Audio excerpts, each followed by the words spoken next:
காட்டும் என் தெய்வமே துணையாக எனில் வாருமே வழிகாட்டும் என் தெய்வமே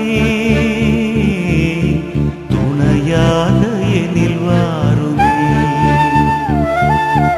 நதி மீது அலைந்தாடும் மகள் போலவே கதி ஏதும் தெரியாமலே நான் தடுமாறும் நிலை பாருமே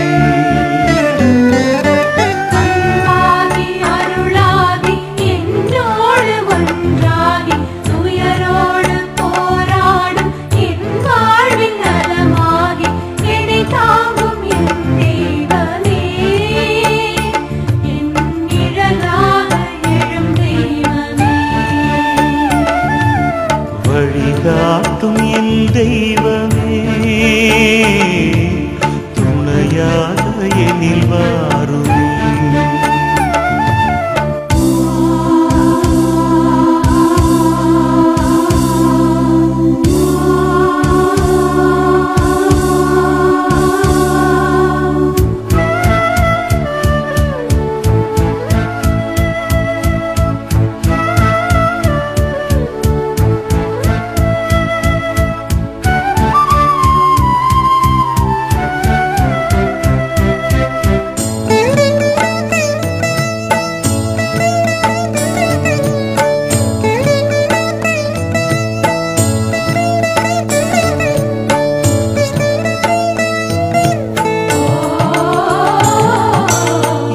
நாளும் உன்னை தேடும் வரம் கேட்கிறேன் உன் பாத நிழல் நாடும் மனம் கேட்கிறேன்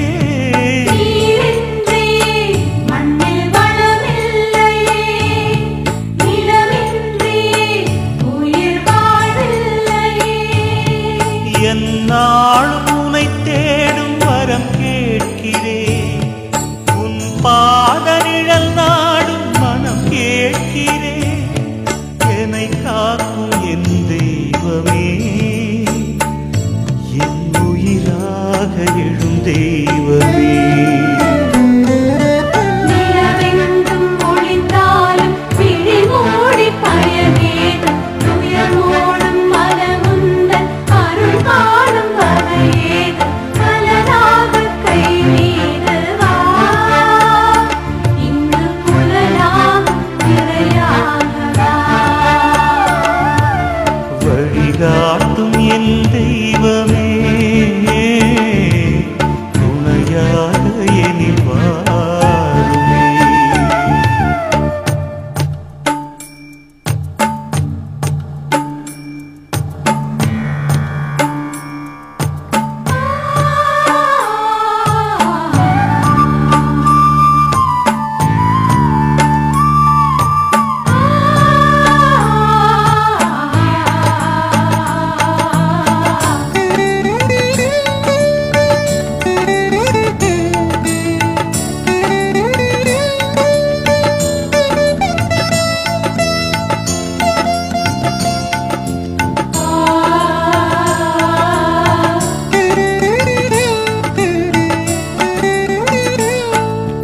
என் பாதை முடிவாகும் உன் தாளிலே என் வாழ்வு விடிவாகும் அந்நாளிலே உன் வார்த்தைகள் என் வாழ்வாகுமோ உன் பார்வைகள் என் வழியாகுமோ என் பாதை முடிவாகும் உன் தாளிலே என் வாழ்வு விடிவாகும் அந்நாளிலே இருள் நீக்கும்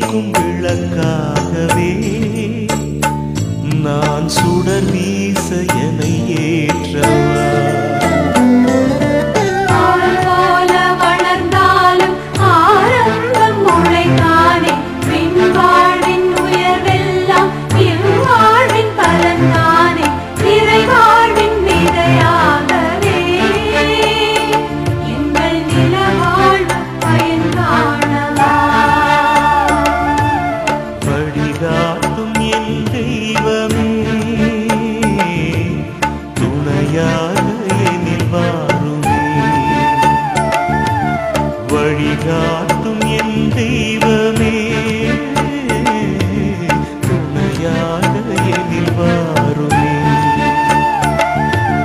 நதி மீது அலைந்தாடும் மகள் போலவே கதி ஏதும் தெரியாமலே நான் தடுமாறும் நிலை பாருமே, நான் தடுமாறும் நிலை பாருமே, நான் தடுமாறும் நிலை பாருமே. ஹல்லேலூயா சொல்லுங்க, ஹல்லேலூயா சொல்லுங்க, ஹல்லேலூயா. ஹல்லேலூயானா என்ன? ஹல்லேலூயானா என்ன? அதுக்கு அர்த்தம் என்ன? ஹாலே என்று சொன்னால் துதி. என்ன சொல்லுங்க? ஹாலே என்று சொன்னால் துதி, ஆண்டவரை நாம் ஸ்துதிப்பது. சரியா? ஹாலேனா என்ன சொல்லுங்க? துதி. யெகோவா கடவுளுக்கு சொல்லுங்க, யெகோவா கடவுளை துதிப்போம், அவரை ஆராதிப்போம், ஆண்டவருடைய நாமத்தை மகிமைப்படுத்துவோம். இதுதான் இந்த ஹல்லேலூயா. புரிஞ்சதா? கர்த்தராகிய ஆண்டவருக்கு, அல்லாடி பிதாவான கடவுளுக்கு, இயேசு கிறிஸ்துவுக்கு, பரிசுத்த ஆவியானவருக்கு துதி பலி ஆராதனை செலுத்துவோம். இதுதான் என்னது? ஹல்லேலூயா. இது ஒரு சக்தியுள்ள ஒரு மந்திரம். இது என்னது? சக்தியுள்ள ஒரு மந்திரம். இப்போ நீங்கள் ஸ்கூலில் ஏதாவது எல்லா சப்ஜெக்டும் கொஞ்சம் ஈஸியாக இருக்கும், ஆனால் மேக்ஸோ அல்லாட்டி இங்கிலீஷோ ஏதாவது ஒரு சப்ஜெக்ட்டு உங்களுக்கு கஷ்டமாக இருக்கும் இல்லையா? ஏதாவது ஒரு சப்ஜெக்ட் நம்மளுக்கு கஷ்டமாக இருக்கும், தலையில் ஏறவே ஏறாது. அந்த டீச்சரை பார்த்தாலே கோபமாக வரும். உண்மையில் ஏன் அந்த சப்ஜெக்ட் உங்களுக்கு பிடிக்கலைன்னா அந்த டீச்சரை உங்களுக்கு பிடிக்கலை. அந்த டீச்சரை பிடிச்சிருச்சுன்னா அந்த சப்ஜெக்ட் ஈஸியாகிடும். டீச்சர் மேலே ஏதாவது பட்டா பேர்லாம் வச்சு கூப்பிட்டிங்கன்னா அந்த விஷயம் உங்களுக்கு தலையில் ஏறவே ஏறாது. நம்ம எப்படி படிக்கிறோம் ஸ்கூலில்? மாதா பிதா குரு தெய்வம். மாதா அடுத்து பிதா அடுத்து குரு. குரு யார்? நம்முடைய டீச்சர்ஸ். அவங்களுக்கு என்ன கொடுக்கணும்? நம்ம மதிப்பு கொடுக்கணும் இல்லையா? அப்போ அவங்கள பட்டா பேர் வச்சு கூப்பிட்றது, அவங்கள கேலி செய்கிறது அப்படின்னா நம்மளுக்கு என்ன தான் படித்தாலும் அந்த சப்ஜெக்ட் தலையில் ஏறாது. ஹல்லேலூயா. அப்போ அவங்ககிட்ட ஏதாவது அடிச்சிருந்தாங்கன்னா நம்ம மன்னித்து, நம்ம திருந்ததுக்காக தான் அடிச்சிருப்பாங்க, அது மன்னித்து ஜெபிக்கணும். ஹல்லேலூயா. அப்போது அந்த சப்ஜெக்ட் உங்களுக்கு நல்லா பிடிக்கும். நல்லா பிடிச்சி நீங்கள் அந்த சப்ஜெக்டில் நல்ல மார்க் வாங்குவீங்க. ஹல்லேலூயா. எல்லாம் சொல்லுங்கள், ஹல்லேலூயா. அப்போ இந்த ஹல்லேலூயா ஹல்லேலூயா ஹல்லேலூயான்னு சொல்லி சுதிச்சோம்னா அந்த சப்ஜெக்ட் உங்களுக்கு ஈஸியாக மாறிடும். அந்த டீச்சருக்காகவும் நீங்கள் எங்கள் டீச்சர் ஆசீர்வதிங்க ஆண்டவரேன்னு சொல்லிட்டு ஹல்லேலூயா ஹல்லேலூயான்னு சொல்லி சுதிச்சிங்கன்னா அவங்க உங்கள் மேலே ரொம்ப அன்புள்ளவர்களாக மாறுவார்கள். ஹல்லேலூயா. அப்போ எல்லோரும் சொல்லுங்கள், ஹல்லேலூயா. வலது கை உயர்த்தி எல்லோரும் ஹல்லேலூயா. எல்லோரும் கொஞ்சம் கொஞ்சம் சத்தமாக ஹல்லேலூயா. எல்லோரும் ஹல்லேலூயா. இயேசுக்கே புகழ், இயேசுக்கே நன்றி, மரியே வாழ்க. Praise the lord. ஹல்லேலூயா. நம்ம ஒரு சின்ன டான்ஸ் பாட்டு பாடலாமா? ஒரு ஆக்ஷன் சாங் உங்களுக்கு பிடிக்குமா? பிடிக்குமா? குட்டீஸுங்களுக்காக மட்டும் ஸ்பெஷலாக. சரியா? நீங்கள் சொல்லுங்கள், பரலோக நோக்கி செல்ல போகிறேன். இல்லை சொல்லுங்கள், பரலோக நோக்கி செல்ல போகிறேன். தம்பிங்களா நீங்களாம் நல்ல சிங்க குட்டிங்க தானே? ஓகே, உற்சாகமா. பரலோக நோக்கி செல்ல போகிறேன். கை உயர்த்துங்க எல்லோரும். செல்ல தங்கச்சி மேலே கையவே காணும். பரலோக நோக்கி செல்ல போகிறேன். அவர் பின்னாடி நம்ம அப்பா அம்மா அக்காவங்கெல்லாம் எப்படி கையை உயர்த்திருக்காங்க? அப்போ குட்டீஸுங்களா, பரலோக நோக்கி செல்ல போகிறேன். நம்ம இந்த சாயந்தரம் பரலோகத்துக்கு ஒரு டூர் போயிட்டு வர போகிறோம். சரியா? பரலோக நோக்கி செல்ல போகிறேன். வாருங்க. இந்த பக்கம் உள்ளவங்களை பார்த்து வாருங்க. இந்த பக்கம் உள்ளவங்க கொடுங்க. வாருங்க. நீங்கிட்ட பார்த்து வாருங்க. நீங்கள் வாருங்க. நீங்கள் வாருங்க. எங்க? பரலோகத்துக்கு. சரியா? பாடலாமா? பரலோகம் நோக்கி செல்ல போகிறேன்.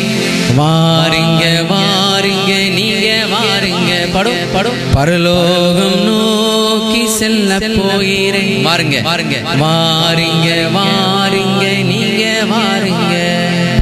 யாராவது கூப்பிட்டா தானே வருவாங்க. அப்ப எல்லாரும் கூப்பிடணும். சரியா? பரலோகம் நோக்கி செல்ல போகிறேன்.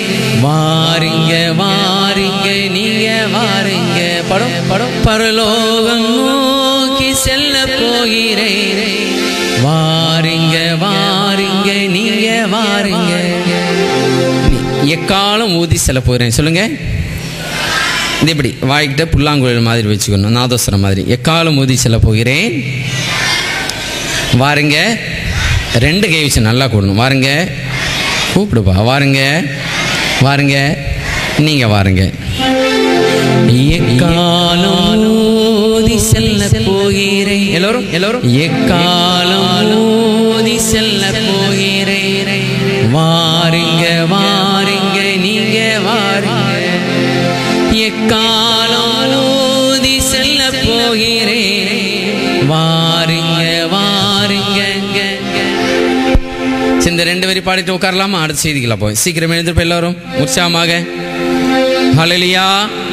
எல்லோரும் சத்தமா சொல்லுங்க. ஹல்லேலூயா. கொல்லபே ஹல்லேலூயா.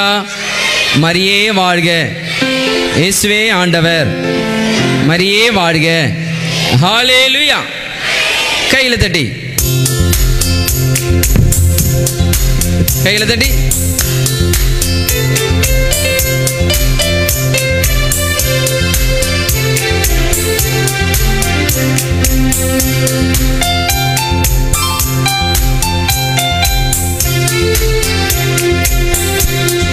பரலோகம் நோக்கி செல்ல போகிறேன். வாருங்க, வாருங்க, நீங்க வாருங்க. எல்லோரும் எல்லோரும். பரலோகம் நோக்கி செல்ல போகிறேன். வாருங்க, வாருங்க, நீங்க வாருங்க. பரலோகம் நோக்கி செல்ல போகிறேன். வாருங்க, வாருங்க, நீங்க வாருங்க. எக்காலம் எக்காலம் எக்காலம் ஊதி செல்ல போகிறேன். வாருங்க, வாருங்க, நீங்க வாருங்க. எக்காலம் ஊதி செல்ல போகிறேன். வாருங்க. அதேதான் அதேதான். பரலோகம் நோக்கி செல்ல போகிறேன். கையில தட்டி, கையில தட்டி. தேனினி மயிலும் இயேசுவின் நாமம் திவ்ய மதுரமாமே. எல்லோரும் எல்லோரும். தேனினி மயிலும்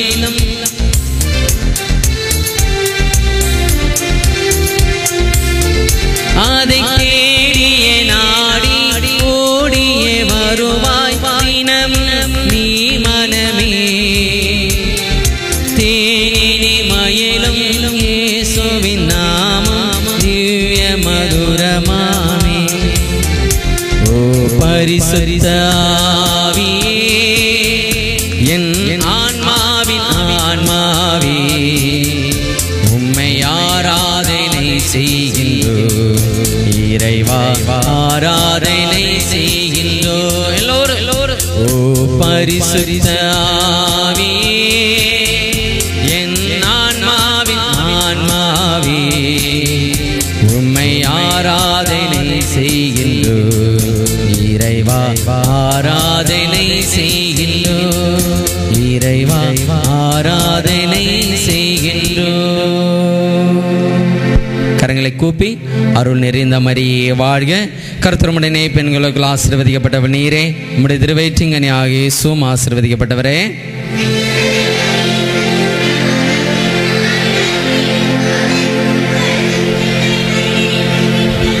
பிதா சுதன் பரிசுத்தாவின் பெயராலே ஆமேன். இயேசுவில் என் அன்பான சகோதர சகோதரிகளே, இந்த நாளிலே மாபெரும் இறை வார்த்தை பெருவிழா நம்முடைய மண்ணிலே ஆன்மீக மறுமலர்ச்சியை உண்டு செய்யக்கூடிய ஒரு சிறப்பான விழாவாக நாம் கொண்டாட இருக்கின்றோம். இந்த 2 நாட்களிலுமே, இந்த 2 நாட்களிலும் நம்மோடு இருந்து இறை வார்த்தையை நமக்கு பெற்றுக் கொடுத்து அந்த வார்த்தை மூலமாக நமக்கு வாழ்வையும் குணத்தையும் நலத்தையும் தர இறைவனால் அனுப்பப்பட்டிருக்கக்கூடிய ஒரு சிறப்பு குழு சகோதரர் ஜான்சன் செக்யூரா அவர்களுடைய தலைமையிலே இங்கு வந்திருக்கின்றார்கள். உங்கள் அனைவருடைய பெயராலும் அவர்கள் அனைவரையுமே மனமாற வருக வருக என வரவேற்றுக் கொள்கின்றேன். அன்புக்குரியவர்களே, இந்த மாபெரும் இறை வார்த்தை பெருவிழாவினுடைய துவக்கத்திலே ஒரு சில வார்த்தைகளை உங்களோடு நான் பகிர்ந்து கொள்ள விரும்புகின்றேன். பொதுவாகவே நம்ம அடிக்கடி சொல்லக்கூடிய ஒரு காரியம்தான், இந்த உலகத்தில் இருக்கக்கூடிய எல்லா வகையான பொருட்களையுமே, அது மண்ணோ பொன்னோ பொருளோ எதுவாக இருந்தாலும் எல்லாவற்றையுமே அனுபவித்து விட வேண்டும் என்று ஆசைப்படுவது மனித மனம். நம்முடைய மனங்கள் எல்லாமே இந்த உலகத்தில் எல்லாமே நமக்கு வேண்டும். பொன் வேண்டும், பொருள் வேண்டும், நல்ல நிலம் வேண்டும், சொத்து வேண்டும், சுகம் வேண்டும் என்றெல்லாம் ஆசைப்படுவது உண்டு. அதே மனித மனம் நம்மை படைத்த இறைவனையும் அனுபவிக்க வேண்டும் என்று ஆசைப்படுவதிலே எந்த ஆச்சரியமும் இல்லை. ஏனென்றால் நமக்கு தெரியும், படைத்தவரை அனுபவிக்க வேண்டும் என்று எல்லாருமே நாம் ஆசைப்படுகின்றோம். அழகாக சொல்லுகின்ற பொழுது ஒருவர் சொல்லுவார், ஆறு கடலை தேடுவதிலே ஆச்சரியமில்லை, கன்று பசுவை தேடுவதிலே ஆச்சரியமில்லை, ஒரு வண்டு மலரை தேடுவதிலே ஆச்சரியமில்லை, ஒரு குழந்தை ஒரு சேய் தாயை தேடுவதிலே ஆச்சரியமில்லை. அதை போன்று படைத்த இறைவனை நாம் ஒவ்வொருவருமே தேடுகின்றோம் என்றால் அதில் எந்த விதமான ஆச்சரியமே இல்லை. நாம் தேடுகின்றோம், கடவுளை அனுபவிக்க வேண்டும், இறைவன் எனக்கு வேண்டும் என்று தான் தேடி ஓடி வருகின்றோம். ஆனால் அந்த தேடலிலே நிறைவாக முழுமையாக முடிவு வரை எல்லாராலும் இருக்க முடிகின்றதா என்பதைத்தான் நாம் சிந்தித்து பார்க்க வேண்டும். இறை அனுபவம், இறை வார்த்தை நம்முடைய உள்ளங்களிலே எப்படி செயல்படுகின்றது என்பதை பொறுத்து நம்முடைய வாழ்வு அதற்கு பதில் சொல்ல அன்புக்குரியவர்களே. எப்படி என்றால், உண்மையாக இறை வார்த்தை செயலாக்கம் பெறக்கூடியவர்கள், இறை அனுபவத்தில் இருக்கக்கூடியவர்களுடைய வார்த்தையிலே மாற்றம் இருக்கும், அவருடைய வாழ்க்கையிலே மாற்றம் இருக்கும். ஒருவேளை அவர்களுடைய வாய் மூடி இருந்தாலும் அவருடைய வாழ்க்கையானது இவர்கள் இறைவனுடைய பிள்ளைகள் என்று பேசிக்கொண்டிருக்கும். இறை அனுபவம் பெற்றவர்கள் மாற்றம் பெற்றவர்கள், இறை வார்த்தையை அறிவிக்கக்கூடியவர்கள் மாற்றம் பெற்றவர்கள் என்று கூறியவர்களே. இந்த விவிலியத்தை பார்க்கின்ற பொழுது நமக்கு தெரியும், யாரெல்லாம் இறை அனுபவத்தை பெற்றார்களோ அவர்கள் மாற்றம் பெற்றார்கள். இறைவனை அனுபவித்ததால் எசேயா இறைவாக்கினருடைய நாவிலே மாற்றம் ஏற்பட்டது நமக்கு தெரியும். எரேமியா இறைவாக்கினருடைய வாழ்க்கையிலே மாற்றம் ஏற்பட்டது தெரியும். யோனா இறைவாக்கினருடைய பாதையிலே மாற்றம் ஏற்பட்டது. இயேசுவை அனுபவித்ததினாலே சவுல் பவுலாகிறார். ஒரு சாதாரண சமாரிய பெண்மணி இயேசுவினுடைய நற்செய்தி பணியாளராகின்றார். இயேசுவுக்காக தலைகீழாக சிலுவையிலே தொங்கக்கூடிய அளவிற்கு ராயப்பர் நம்முடைய பாதுகாவலர் மிகப்பெரிய ஒரு புனிதராகின்றார். எனவே இறைவனை அனுபவிக்கக்கூடியவர்கள், இறை வார்த்தையை பெற்றுக்கொள்ளக்கூடியவர்கள் மாற்றம் பெற்றவர்கள், நிலையாக இறைவனோடு இருக்கக்கூடியவர்கள். எனவே இறை வார்த்தையிலே வேரூன்ற வேண்டும், அதை மற்றவருக்கு அறிவிக்க வேண்டும். அனுபவத்தினால் நாம் இறைவனுக்கு ஏற்ற ஒரு வாழ்க்கை வாழ வேண்டும் என்பதுதான் முழுமையாக நாம் பெற்றுக்கொள்ள வேண்டிய ஒரு அழைப்பு. இந்த இறை வார்த்தையை நாம் பெற்றுக்கொண்டு இறை அனுபவத்திலே வாழுகின்ற பொழுது நம்முடைய இந்த உலக வாழ்வினுடைய பயணமானது ஒரு முழுமை அடையும் அன்புக்குரியவர்களே. நம்முடைய வாழ்வின் நோக்கம், அது கிறிஸ்தவ வாழ்வினுடைய நோக்கம் நிறைவடையும். எனவே முழுமையாக பற்றிக்கொள்வது இறைவனும் இறை வார்த்தையும். என்ன காரியங்களை நாம் சிந்தித்தாலும், எந்த செயல்பாடுகளை நாம் செய்தாலும் அதில் இறைவனுடைய வார்த்தை நமக்கு நிலையாக இருக்கும் என்றால், இறைவனை பற்றி பிடித்து கொண்டோம் என்றால் நமக்கு எந்த வேதனையோ சோதனையோ இருக்காது. ஒரு 2-3 வாரங்களுக்கு முன்பதாக நம்முடைய அன்பிய ஒருங்கிணையத்தை சந்திக்க வந்த இந்த குழுவை சார்ந்த நம்முடைய சகோதரர், என்னுடைய நண்பர் அருள் எட்வின் சொல்லுகின்ற பொழுது சொல்வார், இறை வார்த்தை நமக்கு வாழ்வளிக்கும், இறைவனை பற்றி பிடித்துக் கொள்ள வேண்டும். நான் நினைக்கின்ற பொழுது எனக்கு ஒரு அடையாளம் வரும். அதாவது 2 சின்ன பிள்ளைகள், சிறுவர்கள் அப்படியே சுற்றி சுற்றி வருகின்றார்கள். ஒருவன் ஒரு கம்பத்தை பிடித்து கொண்டு சுற்றுகின்றான், நல்ல ஸ்பீடா சுத்திட்டே வர்றான். கம்பத்தை பிடித்து கொண்டு சுற்றுகின்ற பொழுது அவனுக்கு தலை சுற்றியது, கீழே விழுகின்றான். இருந்தாலும் அந்த கம்பம் கையில் இருந்ததால் மீண்டும் எழுந்து அவன் சுற்ற ஆரம்பிக்கின்றான் போட்டி. ஆனால் ஒருவன் எந்த ஒரு பிடிமானம் இல்லாமல் சுற்றுகின்றான், கீழே விழுந்தவனுக்கு எழும்ப முடியவில்லை, அடிபடுகின்றது. ஏதாவது ஒரு பிடிமானம் கையில் இருந்ததென்றால் அடிபட்டாலும் நாம் எழுந்து நம்முடைய காரியங்களை செய்யலாம். அந்த ஒரு பிடிமானம், அந்த ஒரு ஆதாரம் தான் இறைவன், இறை வார்த்தை என்பதை உணர்ந்து கொள்ள வேண்டும் என்று அறிவுறுத்தினார் அன்புக்குரியவர்களே. எனவே இறை வார்த்தையிலே வேரூன்ற வேண்டும். இறை வார்த்தையின் மூலமாக நாம் குணம் பெற முடியும், வாழ்வு பெற முடியும் என்று தெளிவுபடுத்தியதை போன்று அதை செயலாக்கம் பெறுவதற்கு இன்றைய நாளிலே சிறப்பான ஒரு குழு நமக்கு வந்து அந்த இறை வார்த்தையை நமக்கு பகிர்ந்து தர இருக்கின்றார்கள். இறை அனுபவத்தின் மூலமாக இங்கு பல்வேறு இறைவனுடைய செயல்பாடுகளை நாம் காண இருக்கின்றோம். எனவே இந்த ஒரு சிறப்பு நிகழ்ச்சியை நானும் மன மகிழ்ச்சியோடு எதிர்பார்த்து கொண்டிருந்தேன், நீங்களும் எதிர்பார்த்து கொண்டிருப்பீர்கள் என்று நினைக்கின்றேன். அன்புக்குரியவர்களே, இந்த ஒரு இனிமையான நாளிலே, மகிழ்வான நாளிலே இதை பயனுள்ள நேரமாக, நாளாக நாம் மாற்றுவோம். முழுமையான விசுவாசத்தோடு, நம்பிக்கையோடு இந்த ஒரு விழாவிலே நாம் பங்கெடுப்போம். இறை வார்த்தை இங்கு இருக்கக்கூடிய இந்த வளாகத்தில் இருக்கக்கூடிய ஒவ்வொரு உள்ளத்திலும் வேரூன்ற வேண்டும். யாரெல்லாம் உடல்நல குறைவோடு இருக்கின்றீர்களோ இங்கிருந்து வெளியே செல்லுகின்ற பொழுது நீங்கள் உடல்நலம் பெற்றவர்களாகத்தான் வெளியே செல்ல வேண்டும். யாரெல்லாம் குழப்பத்தில் இருக்கின்றீர்களோ, மனக்குழப்பத்திலே, பலவீனத்திலே, பயத்தில் இருக்கின்றீர்களோ, இங்கிருந்து நீங்கள் வீடுகளுக்கு செல்லுகின்ற பொழுது பயம் இல்லாமல் தான் செல்ல முடியும். அன்புக்குரியவர்களே, பல்வேறு விதமான பிரிவுகளும் பிரச்சனைகளும் தொல்லைகளும் அலகையினுடைய சோதனைகளும் யாருக்கெல்லாம் இருக்கின்றதோ நிச்சயமாக நான் சொல்லுவேன், இங்கிருந்து செல்லுகின்ற பொழுது விடுதலை பெற்றவர்களாகத்தான் நீங்கள் செல்வீர்கள். அனுபவப்பட்டவர்கள் சொல்லுகின்றார்கள். அனுபவிப்போம். இன்றைய நாளிலும் நாளைய தினத்திலும் நிச்சயமாக ஒரு மாற்றம் நம்முடைய பங்கிலே இருக்கும். எல்லோருமே நலம் பெற்ற ஒரு வாழ்க்கை, ஒரு சிறப்பான ஆரோக்கியமான ஒரு வாழ்க்கை வாழ்வதற்கு தயாராகவும் இந்த மாபெரும் இறை வார்த்தை பெருவிழா நம்முடைய பங்கிலே ஒரு புதிய மாற்றத்தை தரட்டும். இந்த சிறப்பான நாளிலே இங்கு வந்திருக்கக்கூடியவர்களை நான் அறிமுகப்படுத்தி இந்த விழாவை தொடங்கி வைக்கின்றேன்.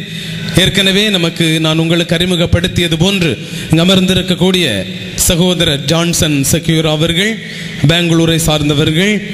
அவர்கள் இறை வார்த்தையிலே ஊறியவர்கள், இறை அனுபவத்தை நிறைவாக பெற்றவர்கள். தொட்ட இடத்திலெல்லாம், அவருடைய வார்த்தை பட்ட இடத்திலெல்லாம் சிறப்பான அற்புதங்களும் அதிசயங்களும் நிகழ்ந்து கொண்டிருக்கின்றது.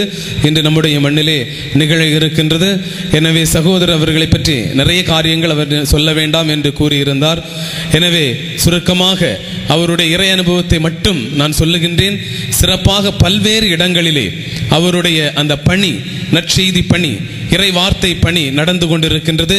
அதையும் தாண்டி மனநல பணிகள், குடிநோயை குணப்படுத்தக்கூடிய பணிகள், இலவசமான இந்த பணிகளை அவர் சிறப்பாக செய்து வருகின்றார். நம்முடைய தமிழகத்திற்கு 6 முறை வருடத்திற்கு வருகை தருவார். இந்த முறை நம்முடைய ஊருக்கு வருகை தந்திருக்கின்றார். அவருடைய வருகையினால் நாம் மகிழ்ச்சி அடைகின்றோம்.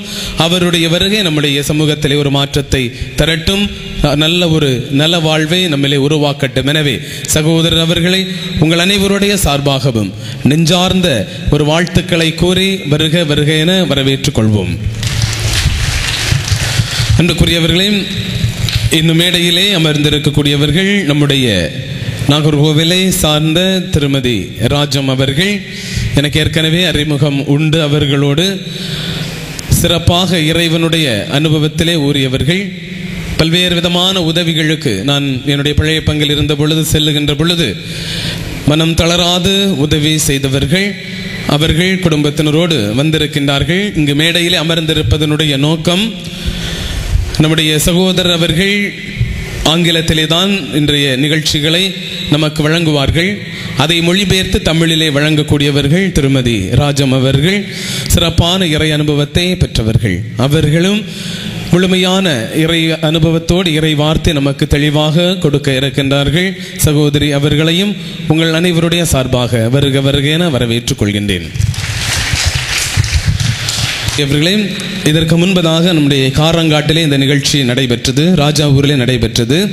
இந்த நிகழ்ச்சிகள் உண்மையிலே அந்த நேரடியான அற்புதங்கள், அதிசயங்களை கண்கூடாக நாம் பார்க்கின்றோம்.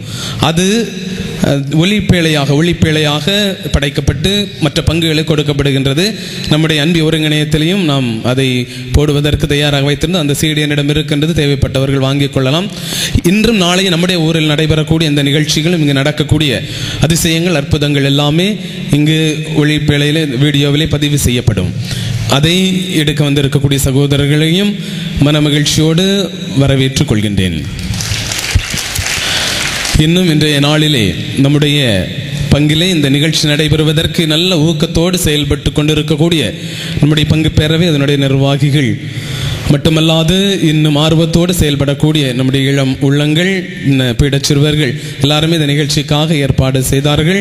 மேலும் நீங்களும் ஆர்வத்தோடு வந்திருக்கின்றீர்கள். உங்கள் ஒவ்வொருவரையும் அன்போடு வரவேற்று இந்த மாபெரும் இறைவார்த்தை பெருவிழாவை நல்ல மகிழ்வோடும் இறைவனுடைய ஆசீர்வாதத்தோடும் தொடங்கி வைக்கின்றேன். நன்றி. இந்த இறைவார்த்தை பெருவிழா நம்ம ஒவ்வொருவரிலும் மாற்றம் தரட்டும். நன்றி. Praise the Lord. Praise the Lord. I was sitting here and Father was speaking in Tamil. I did not understand. நான் இங்கே உட்கார்ந்திருந்தேன். ஃபாதர் அப்போ தமிழில் பேசிட்டு இருந்தாங்க. அது எனக்கு புரியல. But just opposite to me on that tree there was a light that was flickering from a long time. ஆனால் அந்த எதுக்கு இருக்க அந்த மரத்துல இருந்து ஒரு லைட்டு இப்படி மின்னிட்டே இருந்தது. I just got the mic and the light is on now. மைக்கு நான் வாங்கினேன், அந்த லைட் வந்து இப்போ எரியுது. But from the time the Father was speaking, All throughout that time, I was watching that light was just flickering. Father பேசுகிற அந்த முழு நேரமும் நான் பார்த்துட்டு இருந்தேன். அந்த லைட் வந்து அப்படியே விட்டு விட்டு விட்டு விட்டு அப்படி மினுங்கிட்டு இருந்தது. And it went on for more than 10 minutes. 10 நிமிஷத்துக்கு மேலே அது அப்படி பண்ணிகிட்டே இருந்தது.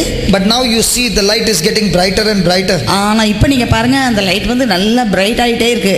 And the Lord spoke to me and said, I want you to preach on this topic. அப்போ ஆண்டவர் சொன்னார், இந்த டாப்பிக்கில் நீ பேசு அப்படின்னு சொல்லி என்கிட்ட சொன்னார். How can you turn your darkness into light? எப்படி உங்கள் வாழ்வில் இருக்கின்ற இருளை நீங்கள் ஒளியாக மாற்றிக்கொள்ள முடியும் என்பதை பற்றி. How can you have a noonday every day of your life?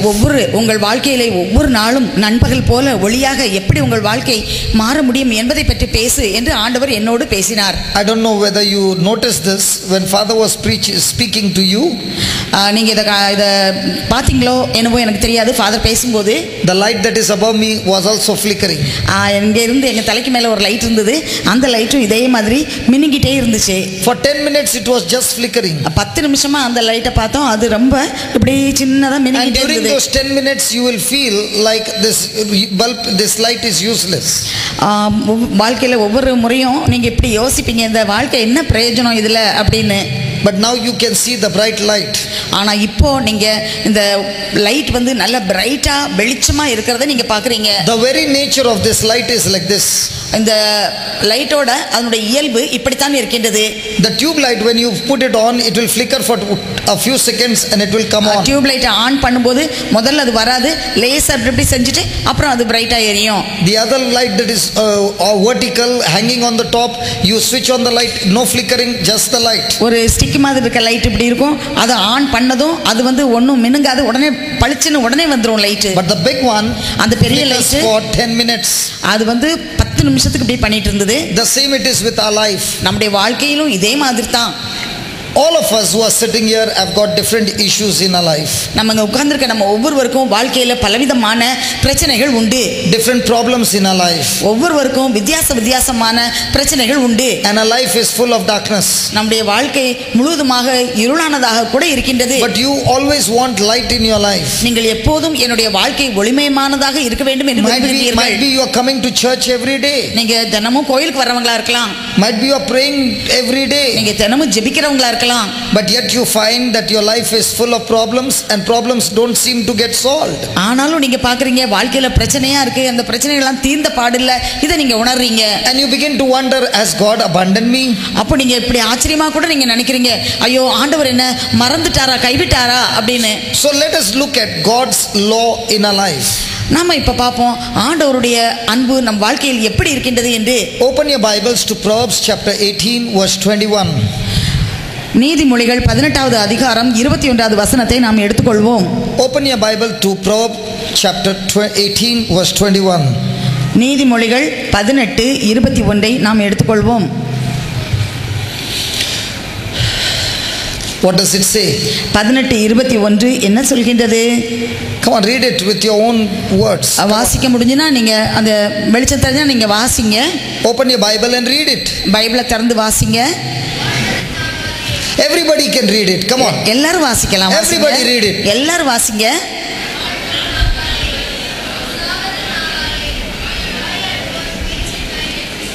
So the Bible says death and life is in the power of the tongue. எனவே பைபிள் இவ்வாறு சொல்கின்றது, வாழ்வதும் நாவாலே சாவதும் நாவாலே, வாழ்வும் சாவும் நாவில் இருக்கின்றது என்று சொல்கின்றது. That is a spiritual law.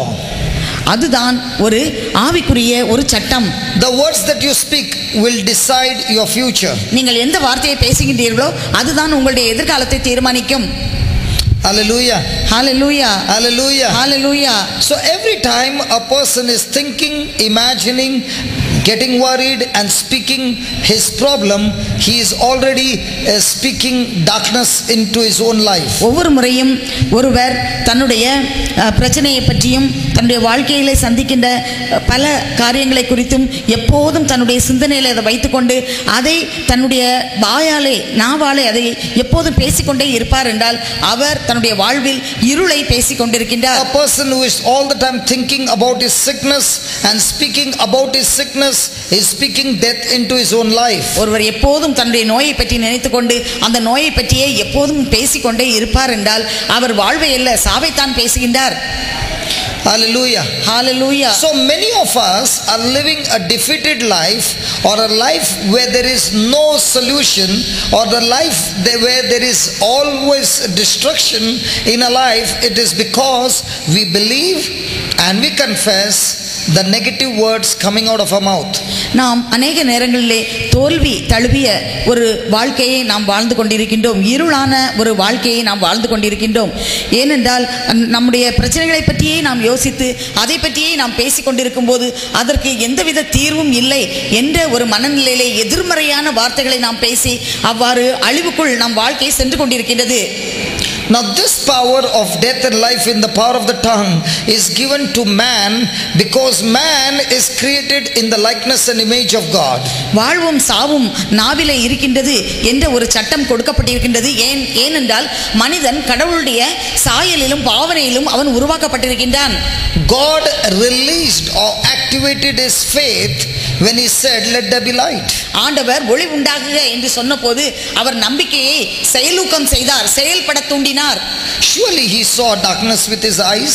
ஆண்டவர் நிச்சயமாக தன்னுடைய கண்களினாலே இருளை பார்த்திருப்பார். Even though he saw darkness, he never opened his mouth and said there is darkness. அவர் கண்களை திறந்து இந்த இருளை பார்த்த பிறகு கூட அவர் வாயை திறந்து இருள் என்று அவர் சொல்லவில்லை. But he opened his mouth and said, let there be light. அவர் வாயை திறந்து ஒளி உண்டாகுக என்றுதான் சொன்னார். And that word became the weapon against the enemy. அந்த வார்த்தையானது எதிரியான அலகைக்கு அது ஒரு பெரிய ஆயுதமாக அமைந்தது. The faith-filled word coming out of the mouth of God became a very powerful weapon against the enemy. நம்பிக்கை நிறைந்த அந்த வல்லமை மிக்க வார்த்தை ஆண்டவருடைய வாயில் இருந்து வந்தது. அது அந்த இருளுக்கும் எதிரிக்கும் மிகவும் மோசமான ஒரு படைக்கலனாக அது மாறியது. Satan is going to put more and more pressure on us because he wants us to get us speak the problem out of our mouth.